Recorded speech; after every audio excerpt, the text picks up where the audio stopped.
Salut à tous, c'est Otakult. On se retrouve pour un nouvel épisode de Ta Lecture, l'émission qui passe en revue mes lectures du moment. Avant de commencer, vous pouvez comme toujours me retrouver sur mes réseaux, à savoir Twitter, Instagram, etc. Tous les liens sont disponibles en description. Bref, comme toujours, si vous voulez des idées de lecture, vous êtes au bon endroit. Et avant ça, générique.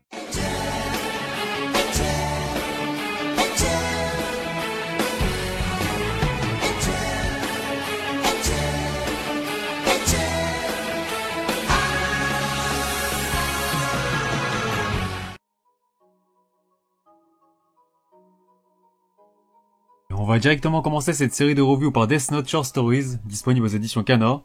C'est toujours le duo iconique Takeshi Obata et Tsugumi Oba aux commandes. Alors globalement, j'ai trouvé ce recueil d'histoires courtes assez bon.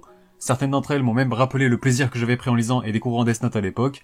Cependant, je n'ai pas du tout aimé la première histoire intitulée Sekira. N'appréciant pas du tout le personnage de Nier, ce n'est pas vraiment une surprise pour ma part, mais j'ai surtout trouvé que ça racontait pas grand chose et que ça menait nulle part, vu cette fin en pétard mouillé. Cela dit, c'était un bon moyen de montrer que le Death Note ne peut être détenu par n'importe qui, il faut avoir des épaules et un mental solide pour s'en servir aussi brillamment que Kira. En revanche, j'ai littéralement surkiffé la dernière histoire Akira, qui était parue l'année dernière sur Manga Plus. J'ai trouvé Minoru Tanaka à la hauteur de Light et il aurait même presque mérité son propre spin-off, parce que le concept de vouloir vendre le Death Note au lieu de s'en servir au nom de la justice ou comme une arme était bien pensé, même si malheureusement il n'avait pas prévu que les dieux de la mort puissent changer ou ajouter des nouvelles règles dans le cahier, ce qui lui aura causé sa perte au final. Je passe les histoires très courtes et humoristiques pour vous parler de la dernière histoire qui m'a plu, celle de Taro Kagami. Il s'agit du chapitre pilote précédemment publié dans le tome 13 du manga que je n'avais pas eu l'occasion de lire et pour le coup, j'ai trouvé ça vachement intéressant de mettre le Death Note dans les mains d'un enfant. Cela apporte non seulement une nouvelle vision, une vision différente, et cela nous montre que le cahier peut vraiment être utilisé pour des motivations différentes. Donc globalement je ne peux que vous recommander Death Note Short Story si vous ne vous êtes pas déjà laissé tenter, ça reste un bon plus à prendre. On enchaîne avec le premier volume de la nouveauté Kowloon Generic Romance de Jun Mayuzuki, il s'agit notamment du même auteur de Après la pluie. Voici de quoi ça cause, la citadelle de Kowloon, un labyrinthe de ruelles et de boui-boui. Reiko Kujirai et Hajime Kudo sont deux agents immobiliers dans la trentaine qui sillonnent cet enchevêtrement de béton. Entre eux semble se dessiner le début d'une romance. Mais est-ce vraiment le début? Comment se fait-il que sur la photo trouvée par Reiko, Hajime et elle semblent bien plus proches qu'ils ne le sont actuellement? Et la citadelle de Kowloon est-elle vouée à disparaître face aux bâtiments futuristes en construction au-dessus de leur tête? Générique Terra. Il s'agit comme vous vous en doutez d'une romance dans laquelle on suit le quotidien de deux adultes. Si les premiers chapitres de ce volume m'ont paru assez lents, voire même ennuyeux, mon avis a radicalement changé arrivé à la fin de ce tome. Une intrigue assez mystérieuse se met doucement en place pour nous interroger sur le passé de Reiko et Hajime qui semblaient être bien plus proches à l'époque qu'ils ne le sont actuellement au début de cette histoire. Un sentiment de nostalgie voire même de mélancolie se dégage de cette œuvre, ce qui m'a particulièrement touché. Je suis très curieux de découvrir la suite afin de voir ce qui leur est arrivé par le passé et comment leur relation a pu évoluer de cette façon. Petit coup de cœur pour le coup et c'est pas souvent que j'accroche aussi bien ce genre de manga. Sans transition, place à une autre nouveauté de Kana avec le premier tome de Bucket List of the Dead avec Kotaro Takata au dessin et Haro Aso au scénario. Ça fait 3 ans qu'Akira travaille pour une société dans des conditions abominables. Centaines d'heures sup par mois, l'impossibilité de rentrer chez soi tous les jours, l'abus de pouvoir des supérieurs, le stress, l'épuisement physique et psychologique. Le cocktail parfait pour un burn-out. Mais un jour éclate une épidémie de zombies. Empêché par les créatures d'aller au travail, Akira a la révélation. Ça veut dire que je ne dois plus aller bosser. C'est alors la délivrance pour Akira. Un monde sans crainte, sans chef tyrannique, sans préoccupation financière, sans jugement s'ouvre à lui. Il est désormais libre de faire ce qu'il veut et il n'a aucune intention de s'en priver. Les zombies n'y changeront rien. Alors je vous cache pas que c'est un titre assez particulier qui pousse son délire à fond et c'est sans doute ce point qui en fait sa grande force pour le coup. Je ne m'étais pas du tout renseigné et je m'attendais pas du tout à découvrir une série apocalyptique sous un ton comique, mais je dois vous avouer que je me suis laissé prendre au jeu assez rapidement.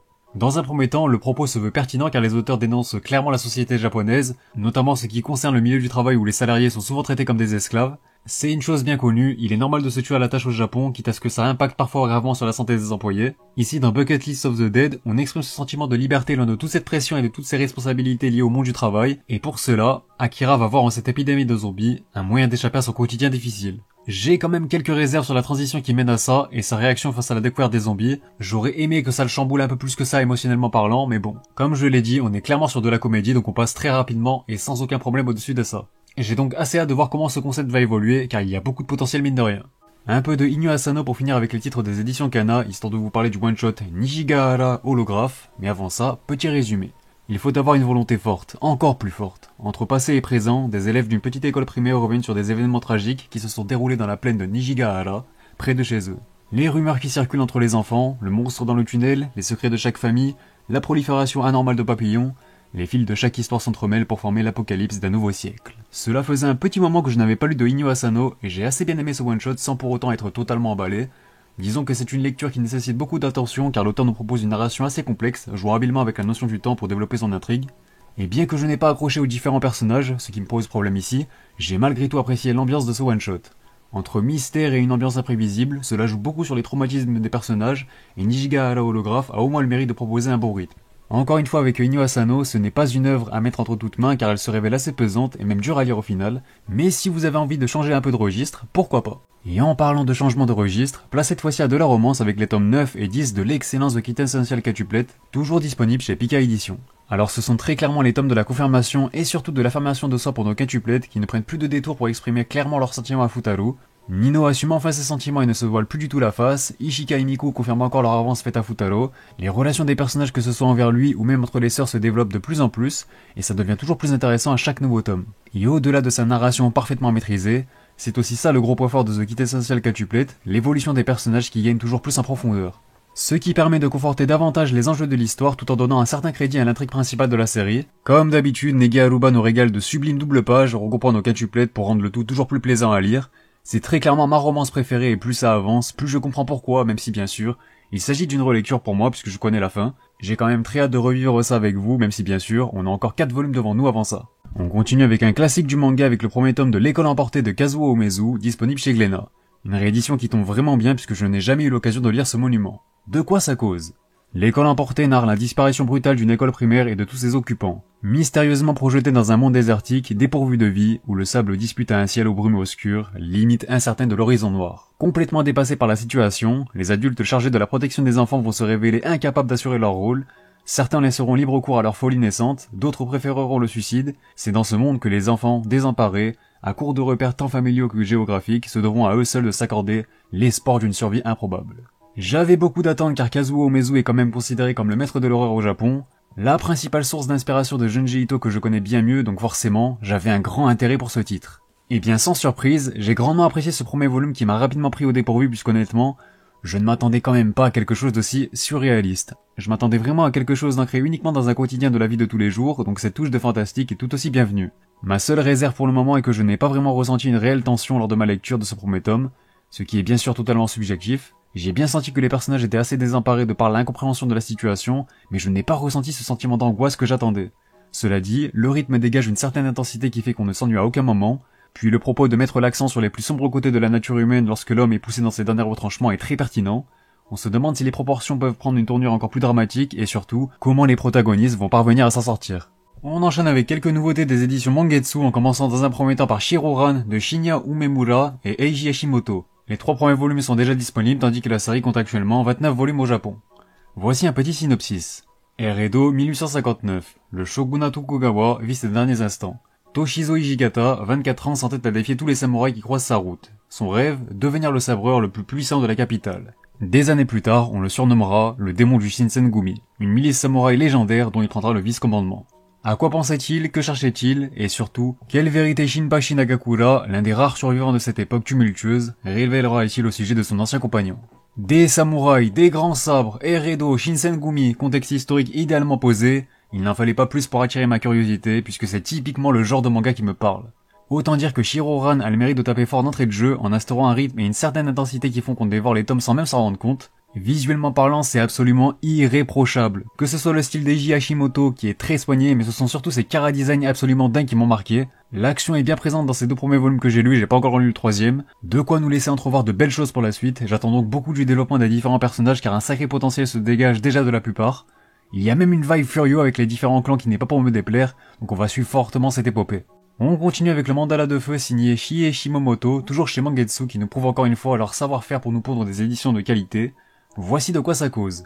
D'abord moine bouddhiste dans la péninsule de Noto, Tohaku se rend à Kyoto pour tenter de devenir le disciple d'Einori Kano, peintre légendaire du Kansai. Mais il en faut plus pour le décourager, et la découverte que le jeune artiste va faire dans un château d'Asuji, en proie aux flammes, pourrait bien changer le cours de sa vie. Eh bien je peux déjà vous dire qu'après Aohashi, Tomie et Shiroran, Mangetsu poursuit son sans faute avec un one-shot cette fois-ci, et je comprends bien le choix de ce grand format pour le mandala de feu qui nous propose des planches absolument sublimes pour le coup. Avant même de s'intéresser à l'histoire, j'étais charmé par le style de Shie Shimomoto, et il m'arrivait même de m'attarder plusieurs minutes sur certaines planches tant son style dégage une certaine élégance. Un style également en parfaite harmonie avec l'histoire du peintre Tohaku Hasegawa qui dégage une certaine ambiance poétique. On pourrait presque regretter qu'il ne s'agisse pas d'une série tant j'ai trouvé son histoire passionnante, mais l'auteur assure l'essentiel dans ce one-shot. Bon, je vous ai déjà parlé de Tomie dans une vidéo dédiée à Junji Ito, mais j'ai hâte de vous en reparler avec Panda Detective Agency, histoire d'être à jour sur les œuvres de Mangetsu, mais ça ce sera pour le prochain épisode. Du côté de chez Panini, on va parler d'une suite cette fois-ci avec le 17ème tome de Demon Slayer, n'ayant pas encore reçu le tome 18, histoire de nous remettre dans le contexte puisque ça fait un petit moment qu'on n'en a pas parlé. Après avoir frappé Muzan, les pourfendeurs ont été précipités dans la forteresse infinie. Shinobu, le pilier de l'insecte, mène un combat acharné contre Doma, la deuxième lune supérieure, mais celui-ci semble immunisé contre tous ses poisons. De son côté, Zenitsu se retrouve face à un démon tout ressurgi de son passé, un combat plutôt cool qui nous donne l'occasion de voir le Zenitsu que j'aime en action et non la pleureuse que je trouve assez insupportable. Ce tome nous fait décidément bouger de tous les côtés puisqu'il nous propose également un sacré combat opposant Jiyu à Akasa. Ce dernier m'avait totalement laissé sur ma faim à la fin du film et donc à la fin de l'arc du train de l'infini, donc je suis plutôt content de le revoir à l'œuvre. Et d'autant plus lorsque Tanjiro rejoint le front pour lui faire face, histoire de nous proposer un combat tapant toujours plus dans le spectaculaire, même si ça devient assez relou le coup de trouver un power-up à travers les souvenirs d'un flashback. Alors ça fonctionne, c'est bien fait, mais c'est un peu la carte de la facilité scénaristiquement parlant je trouve.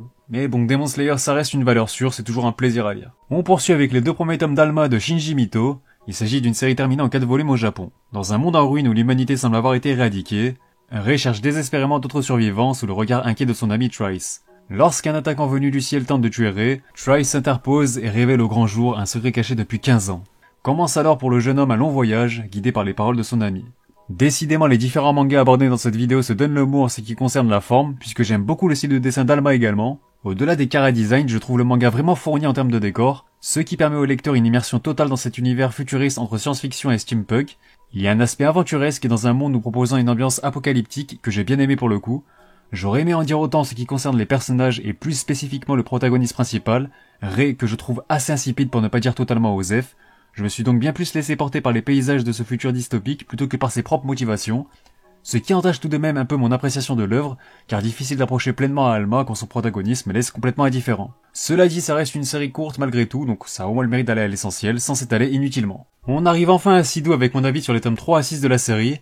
C'était un de mes grands coups de cœur de ce début d'année, j'attendais beaucoup de la suite pour savoir si elle allait confirmer mon avis ou au contraire me refroidir un peu, et bien évidemment, je suis encore plus fan du manga qu'avant.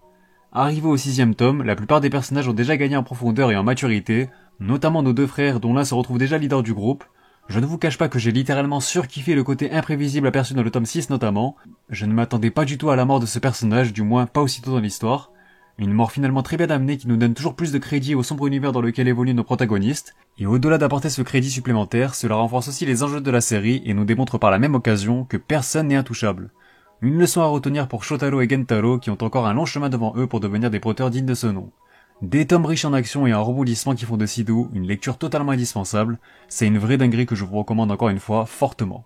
Et on va terminer cette vidéo par les éditions Kazé avec dans un premier temps le 3ème volume de Mashle. Alors je n'avais pas du tout accroché au premier tome qui était plutôt axé sur un ton parodique un peu trop lourd à mon goût. Le second tome avait en revanche bien plus emballé avec l'arrivée de certains personnages, le crédit donné aux enjeux de l'histoire mais aussi pour sa dose d'action assez importante qui me laissait donc entrevoir un certain potentiel. Qu'en est-il donc de ce 3ème opus? Eh bien je l'ai préféré au second tome donc je peux dire qu'il a validé mon avis sur la série. Une série que je prends de plus en plus de plaisir à lire et quand je me dis qu'on est seulement au 3ème tome, encore une fois, je ne peux être que confiant pour la suite. Parce qu'en effet, il faut savoir que les séries du Shonen Jump proposent souvent des petits arcs sur leurs 3 premiers volumes afin de gagner en popularité et ainsi se faire une place dans le magazine. Généralement c'est seulement après ce cap que les choses sérieuses commencent et que les mangas peuvent enfin passer la seconde. Du moins j'entends par là de pouvoir envisager de développer leur intrigue sur le long terme sans craindre une éventuelle annulation. Alors j'aime beaucoup le personnage de Lance, je sais pas comment on dit, vous me corrigerez, car j'ai toujours aimé les personnages qui se battent pour les autres, pour ceux qui leur sont chers et pas seulement pour leur intérêt personnel. Ce 3ème tome est aussi riche en action avec une touche d'humour bien mieux dosée, donc forcément ça me parle un peu plus. Ajoutez à cela cette fin qui m'a totalement hypé, j'avais peur que Maj devienne vraiment un Saitama Echo Plus, mais finalement, il ne semble pas si intouchable que ça. On peut le blesser et je me dis que ça présage que du bon pour la suite, surtout quand des antagonistes encore plus sérieux et surtout plus puissants se dresseront sur son chemin. Et enfin pour terminer cette vidéo, place au tome 19 et 20 de The Promised Neverland, soit les 2 derniers volumes de la série donc je vais essentiellement vous donner mon avis sur la fin, attention au spoil. Alors globalement je peux dire que je suis satisfait de cette fin et je ne fais pas référence au dernier chapitre mais bien à l'ensemble qui mène vers cette conclusion.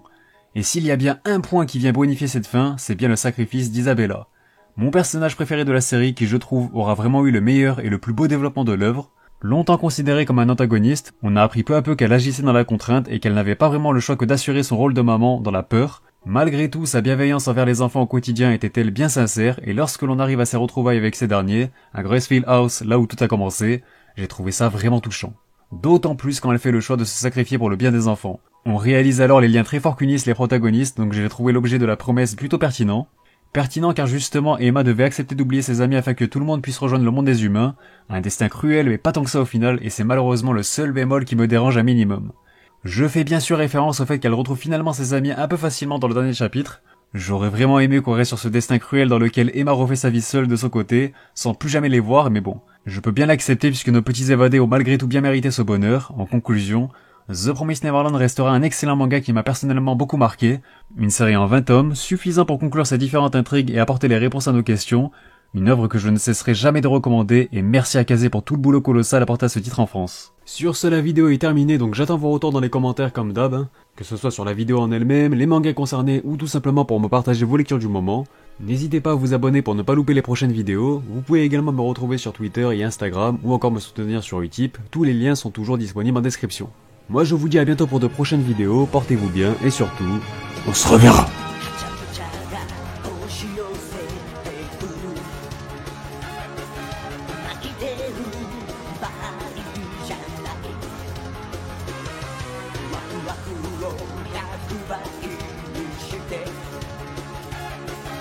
パーティーの主役